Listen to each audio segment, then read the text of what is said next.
Assalamualaikum warahmatullahi wabarakatuh. Jumpa kembali dengan Banyuwangi Official. Oke, bagaimana kabarnya untuk malam hari ini teman-teman semuanya? Tentunya sehat-sehat ya. Dan habis ini kita mau nonton lagi video yang masih viral tentang PDIP, tentang Pak Jokowi, tentang Pilpres, dan tentang video-video yang masih viral. Oke, jangan lupa like, komen, dan subscribe di channel ini Banyuwangi Official. Dan untuk videonya yang kita tonton, kita siapkan dulu. Dan ini sepertinya masih tentang Pak Jokowi juga PDIP. Oke, teman-teman ya, mari kita tonton videonya. Let's go. Oleh karena itu, saya Adin Jauharudin, Ketua Umum Pimpinan Pusat Gerakan Pemuda Ansor, sekaligus Panglima tertinggi Banser, menyatakan sampai kapanpun Bapak Jokowi adalah keluarga besar kami.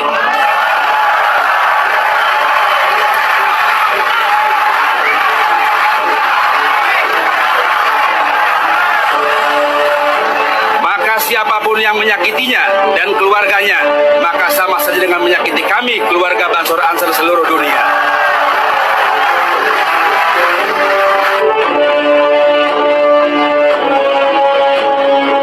Bergabungnya Bobi Nasution, menantu Presiden Jokowi, ditanggapi sangat serius oleh PDI Perjuangan.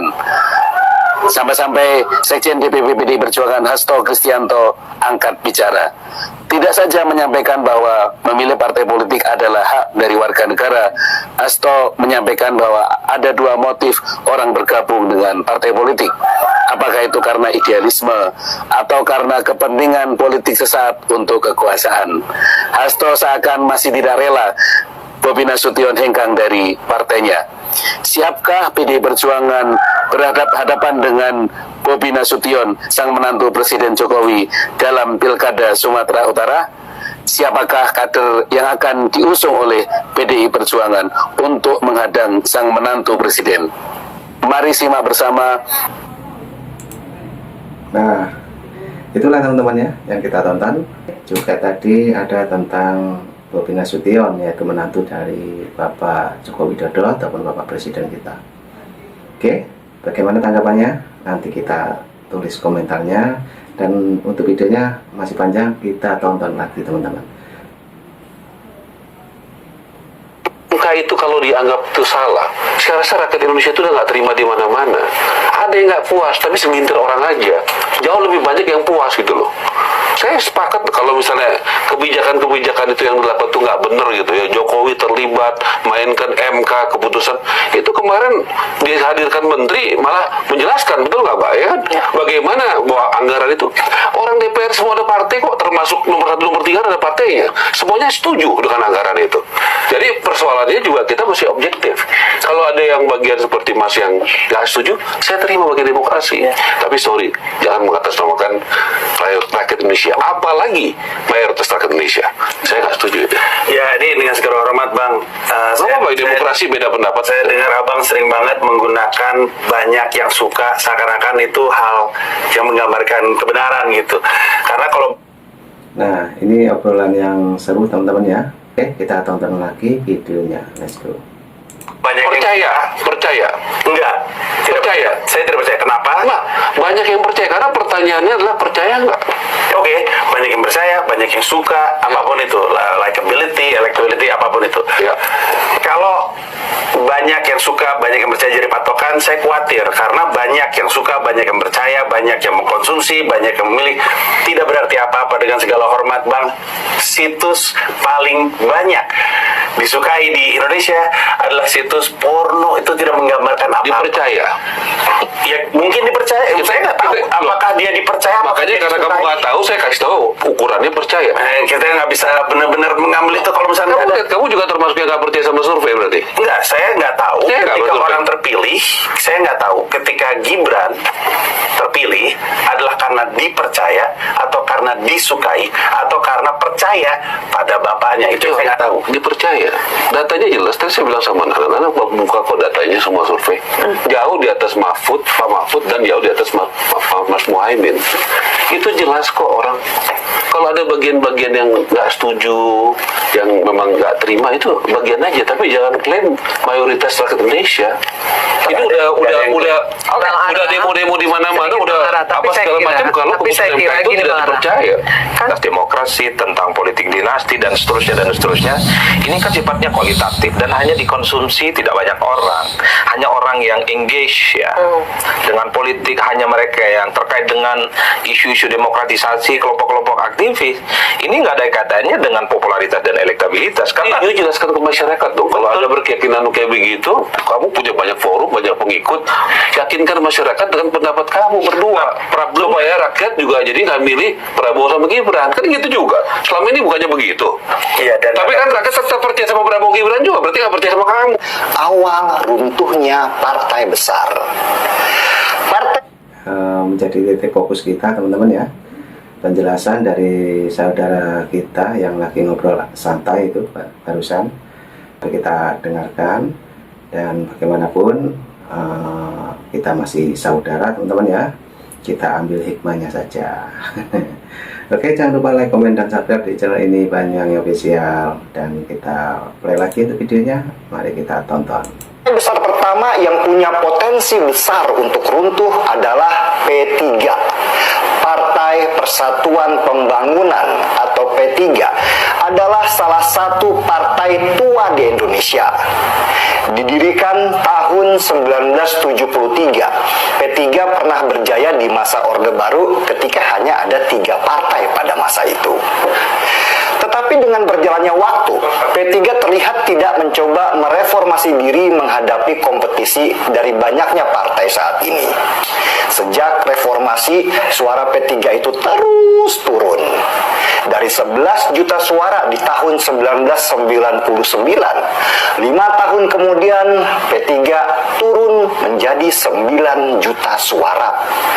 Dan 5 tahun kemudian lagi turun drastis lagi menjadi hanya 5 juta suara. Sempat naik sedikit di pemilu 2014, tahun 2019 suara P3 turun lagi. Dan tahun 2024 ini P3 berpotensi tidak lolos ke Senayan karena suara mereka kurang dari 4%. Syarat sebuah partai untuk tetap ada di DPR RI. Runtuhnya suara P3 dan potensi mereka tidak masuk ke DPR RI seharusnya menjadi warning buat partai tua lainnya seperti Golkar dan PDI Perjuangan.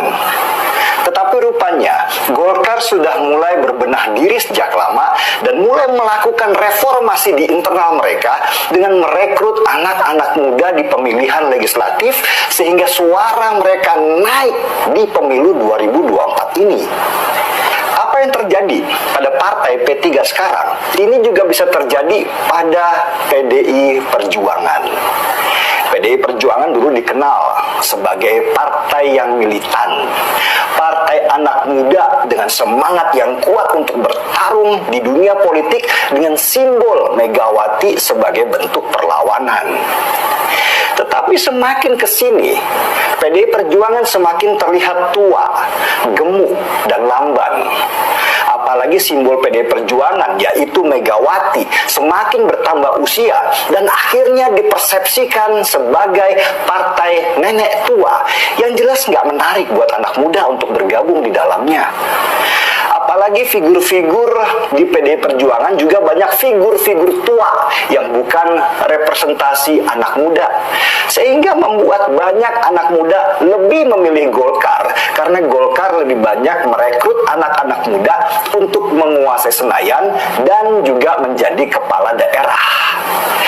Golkar berhasil melakukan kaderisasi dan perubahan dalam partainya yang dulu disebut sebagai Partai Orde Baru.